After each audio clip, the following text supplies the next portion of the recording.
George source को लेकर इस वक्त पूरे भारत में बवाल मचा हुआ है। वजह है मोदी को लेकर उगला गया जहर, जो इस अमेरिकी कारोबारी ने उगला है।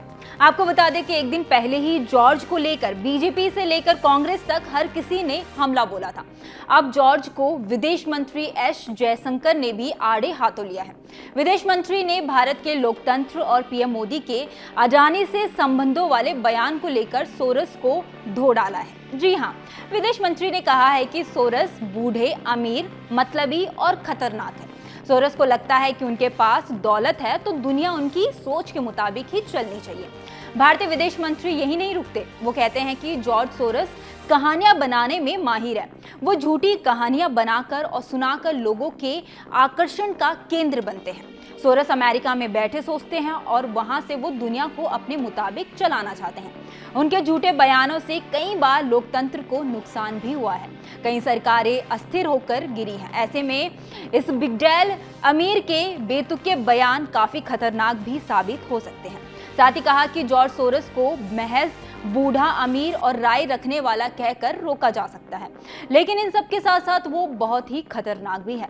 जब इस तरह के लोग या फिर संस्थान की ओर से बेतुके विचार सामने आते हैं तो सिर्फ बुरा ही होता है। सोरस जैसे अमीर अपने संसाधनों को नैरेटिव गढ़ने में लगा देते हैं। जयशंकर जॉर्ज सोरस पर तीखा हमला बोलते हुए ये भी कहते हैं कि सोरस जैसे लोगों के मुताबिक अगर उनकी पसंद का नेता नहीं है तो चुनाव ही नहीं कराए जाने चाहिए। यही नहीं, चुनाव का नतीजा भी उनके पक्ष में नहीं आता तो ऐसे लोग लोकतंत्र में ही खामियां ढूंढना शुरू कर देते हैं। आपकी जानकारी के लिए बता दें कि अमेरिका के अमीर लोगों में शुमार जॉर्ज सोरस ने हाल ही में जर्मनी के मुखिनिक में सुरक्षा सम्मेलन के दौरान भारत के खिलाफ जमकर जहर उगला है। उन्होंने भारत के लोकतंत्र पर सवाल उठाते हुए कहा कि गौतम अडानी प्रकरण के बाद सरकार को विदेशी निवेशकों और संसद को जवाब देना चाहिए, लेकिन प्रधानमंत्री नरेंद्र मोदी अब तक चुप बैठे हैं।